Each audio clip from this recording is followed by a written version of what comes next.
appreciate your opening comments because it's true. I usually do not come to this committee so poorly prepared. I really expected this to be an informal discussion.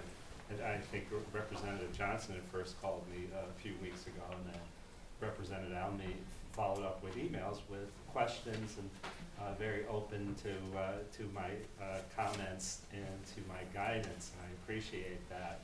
And I think having this meeting, especially in the context of some of the attention that this committee and this meeting has gotten recently, and it's open and transparent, but I just want to say that there's no hidden agenda here. I never spoke with Representative Alme or my contacts in the past with Representative Major about my particular views as it relates to this particular legislation.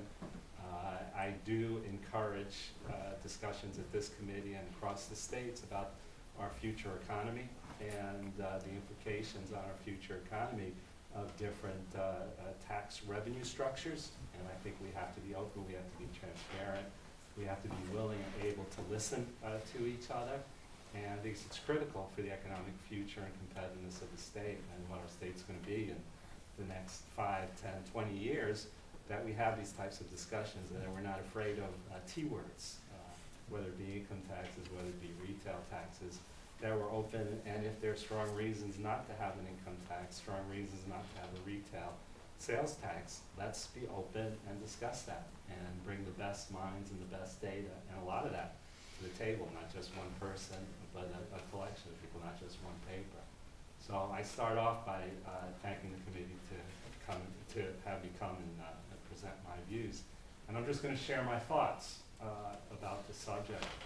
I do feel very strongly that what we need is a consistent and comprehensive review of future revenue alternatives for New Hampshire with a long-term perspective and with a focus on how different revenue structures would affect economic competitiveness in the state of New Hampshire and the future of New Hampshire. I think ad hoc studies relying on different assumptions using different econometric models with different committees is not the way to go on this critical question for the future of the state of New Hampshire.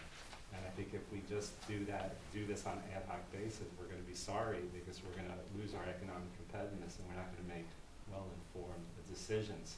And I will disagree, if I may, with Representative Alme. It would not take years and years to do this. It would take a concerted and transparent effort where people listen to each other and brought in a diversity of economists, of business professors into the discussion and made it transparent and made it a civil conversation instead of assuming that people come here with the worst intentions. But I'm optimistic because I think there's a lot of very, very good, high quality, very well-intended people in the New Hampshire legislature, in the executive branch, and the business community, and across the state of New Hampshire. So that's really why I'm here, because I think we can move forward given the leadership we have, not only on this committee, but throughout the state of New Hampshire. With that, I'm going to start off, if I may, with what I'll call, I'm teaching Introduction to Business this semester with 700 very bright students, which is keeping me very busy in a very positive way. I'm going to start off with sort of my taxation principles 101, but I think they're very important. This is kind of a simple version, but I think a very powerful and important version. Key criteria to use when considering different revenue structures, different tax structures. I start off with it's 6 different points. Do not tax things you want to encourage. Keep it simple. Keep it transparent. For New Hampshire, keep tax lower than neighboring and competitive states and below the U.S. median. Tax things you want to discourage, especially when you're in need of revenue. Keep it consistent. Do not change frequently. When I talk to business leaders across the states, they said, do not keep on talking about changing the tax system. We have to know what the rules are. Once you give us the rules, we're very good. There's a lot of outstanding companies in New Hampshire. But if you threaten to change the tax structure and they're involved in long-term planning, Like I said, I want to go to a state that's a little more stable and the revenue structure long-term hasn't been figured out yet. And part of the underlying thing to keep it consistent and don't change is when we have economic good times, like we had from the very good times from the mid-90s till right before 2001, you have to build up that rainy day fund. Because when the economy is not good and your revenues are lower, you have to be able to draw on some resources saved in good times. So part of a requirement of keeping it consistent and not changing during a crisis situation. This is the worst economy. We just went through the worst 12 months since the Great Depression. And it's going to be a slower road coming out of that, both economically wide and revenue wide in the state of New Hampshire. But if you're going to keep the tax code consistent, you also have to say, when we're having economic good times, build up that rainy day fund, so when we have economies like we have right now, we don't have to change the tax codes and have heated discussions about what we need to do. So we could say, we did our work during the good times and put away some money for the bad times, which we know are going to come because of economic cycles.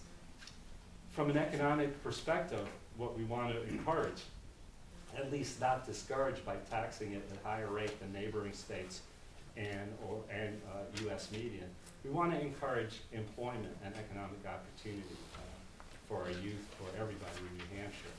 We want to encourage high wages and good pay.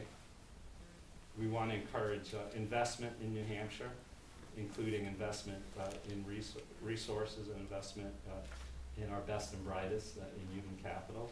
We want to encourage profitable businesses and then take those profits and reinvest that in New Hampshire, in their new plant and equipment, their technology, and their workers. And we want to encourage growth in some of our startup entrepreneurial ventures. So they could, those are the companies that start small that employ a lot of our people as they grow and expand. So we want to not discourage, we want to encourage that type of activity. So this is where I transition to the just propose, and remember, I haven't done the formal analysis, but basic principles of public finance, and basically following up on those criteria which I just went through.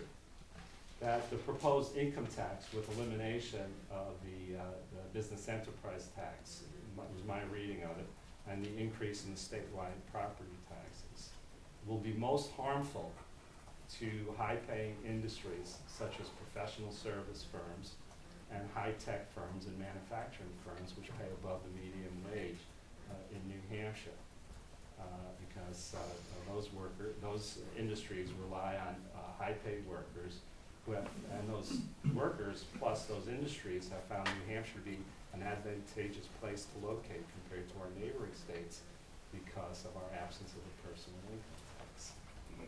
So it'd be detrimental to workers in those types of industries. It would be detrimental to workers in high-skilled and high-paid areas all across the economy. With an increase of the property tax, it's going to hurt those industries that have high property values. So I would imagine it's going to hurt the most the firms and industries that have the largest physical plants and the largest properties, and also those businesses that are located along the Massachusetts border, because that's where our property value is highest. So those industries would be most negatively affected in the state, see the biggest increase in the property